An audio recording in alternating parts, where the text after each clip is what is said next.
श्रीलंका विपक्ष में प्रथम टेस्ट मैच रे कौन केएल राहुल अधिनायक हेबे कारण वर्तमान अधिनायक सुमन गिल नेट्स प्रैक्टिस करथुबा समय रे आहत होइचंती एवं जदि सुमन गिल प्रथम टेस्ट रु बाद पड़ती ताहेले टीम इंडिया रो कहार हेबो रिएन पुणी थे सरफराज खान को सुजोग मिलिबो ना ऋतुराज गायकवाड़ हेबो टीम को कमबैक। श्रीलंका विपक्ष में असली मुकाबिला आरंभ होगा पूर्व टीम इंडिया को गोटे बर चारिटी लगी बड़ झटका। एबे सबुठारु बड़ प्रश्न होउछि गौतम गंभीर किपरि डंगा पार हेबे कारण सोशल मीडिया रे एभली खबर चलीछि जे जदि टीम इंडिया श्रीलंका विपक्ष में टेस्ट सीरीज हारी जाए ताहेले हेड कोच गौतम गंभीर तांकर गदी छाड़ी पारती आउ एथिपाई श्रीलंका को हराइबा पई टीम इंडिया निजर प्लेइंग 11 को नहीं प्रस्तुति आरंभ कर दैछि। किंतु सबुठारु बड़ प्रश्न होउछि भारत एवं श्रीलंका मध्य प्रथम टेस्ट मैच टी केबे खेलाजिबो। एही बड़ मैच को लाइव केउठार देखि परिबे एवं सबुठारु गुरुत्वपूर्ण टेस्ट क्रिकेट रो भारत एवं श्रीलंका रेकर्ड कोन कहूछि। ताले फ्रेंड्स चलंतु बिना कोनोसी विलंबरे गोटिए पर गोटिए जानि नेबा एही समस्त प्रश्नर उत्तर। एबे टीम इंडिया को प्रथम झटका लागिछि एपरि किछि। सर्वप्रथम कथा बा सुमन गिल को विषय रे कारण टीम इंडिया को गोटिए पर गोटिए झटका लागुछि एवं श्रीलंका विपक्ष में टेस्ट सीरीज पई हेबार ठीक पूर्वरु आसीथिबा एही खबर भारतीय क्रिकेट फैन मानकु चिंता बढ़ाई दैछि। भारतर अधिनायक सुमन गिल आहत होइछन्ति। एबे सबुठारु बड़ प्रश्न गिल को आघात केते गंभीर से श्रीलंका विपक्ष में प्रथम टेस्ट मैच खेली पारिबे कि। श्रीलंका गस्तरे पहुंचीथिबा टीम इंडिया अभ्यास करुथिबा समय रे अधिनायक सुमन गिल आहत होइतले।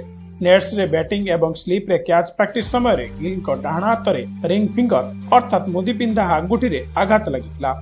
आघात लागिबा परे बीसीसीआई रो मेडिकल टीम तुरंत सक्रिय होइतला एवं गिल को लगातार नजर रे रखा जाइछि। वर्तमान सुधा कोनोसी गंभीर फ्रैक्चर किंबा बड़ आघात रो खबर सामना को आसिनी किंतु टीम मैनेजमेंट कोनोसी प्रकार रिस्क नेबाकू मोड रे नाही। एही कारणरु सुमन गिल को श्रीलंका एकादश विपक्ष रे खेला जाउतबा 3 दिनिया फॉर्म मैच रु बाहर रखा जाइछि एवं गिल को अनुपस्थिति रे केएल राहुल टीम रे अधिनायक दायित्व दिया जाइछि। एबे सबुठारु बड़ प्रश्न जदि सुमन गिल प्रथम टेस्ट रु बाहर हुअंती तांको स्थान रे टीम रे काहाको सुजोग मिलिबो। पुणी थरे सरफराज खान को हेबे कि प्रत्यावर्तन ना ऋतुराज गायकवाड़ को मिलिबो बड़ सुजोग। तेबे आपन को कहि देबो जे एही समय जो चित्र सामना को आसुछि सेतिरे सरफराज खान फलाप टिके भारी देखछि। सरफराज खान को टेस्ट क्रिकेट रो स्पेशलिस्ट बैटर भाबे माने करा जाय।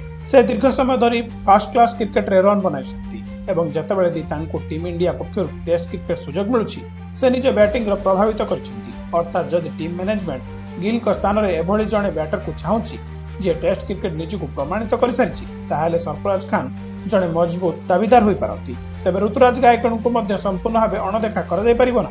ऋतुराज जणे टेक्निकल मजबूत बैटर एवं घरोई क्रिकेट रे मध्य से लगातार भल प्रदर्शन करि आछथि। जेताबेले कि तांको सुजोग मिलिछि से निजर दक्षता देखाइछन्ति। तेणु जदि सुमन गिल फिट होई पारंती नाही ताहाले सरफराज खान को बड़ सुजोग मिलि पारे। स्क्वाड घोषणा पूर्व ही टीम इंडिया को द्वितीय झटका लागि सारितला कारण श्रीलंका विपक्ष रे हेबाकु थिबा एही गुरुत्वपूर्ण टेस्ट सीरीज रो जसप्रीत बुमराह आज्ञा yorker king Jasprit Bumrah team रे रहिबा अत्यंत जरूरी थिला किंतु इंजुरी कारणरु जसप्रीत बुमराह स्क्वाड रु ही बाद पड़छन्ति। एबे कथा बा तृतीय बड़ झटका विषय एही झटका बैटिंग सहित जड़ित। टीम मैनेजमेंट यशस्वी जायसवाल ठारू बहुत आशा रखिथिला।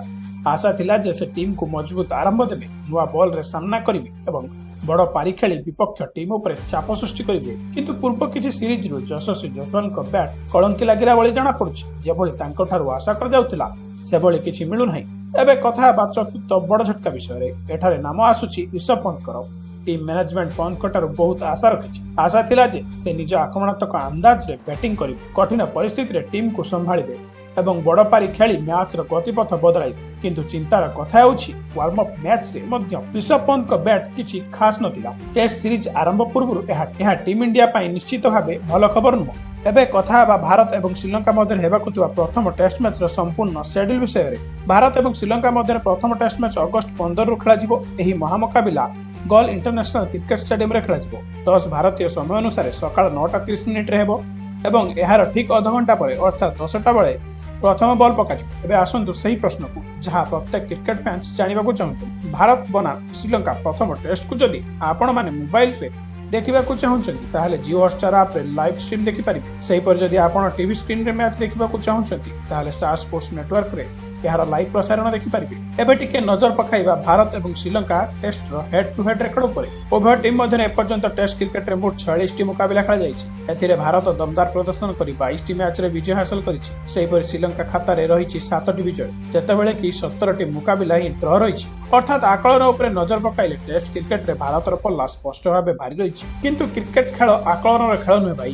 ଗଲ୍ର ପରିସ୍ଥିତି, ପିଚ୍ ଏବଂ ଉଭୟ ଟିମ୍ର ବର୍ତ୍ତମାନ ଫର୍ମ ମ୍ୟାଚର ଗତିପଥ ବଦଳାଇପାରେ। ଶ୍ରୀଲଙ୍କା ବିପକ୍ଷରେ ଭାରତର ସମ୍ଭାବ୍ୟ ପ୍ଲେଇଂ 11 କିଛି ଏଭଳି ରହିବ। ନମ୍ବର 1ରେ ଯଶସ୍ୱୀ ଜୟସ୍ୱାଲ। ଓପନିଂ ଦାୟିତ୍ୱ ଯଶସ୍ୱୀ ଜୟସ୍ୱାଲଙ୍କୁ କାନ୍ଧରେ ରହିବ।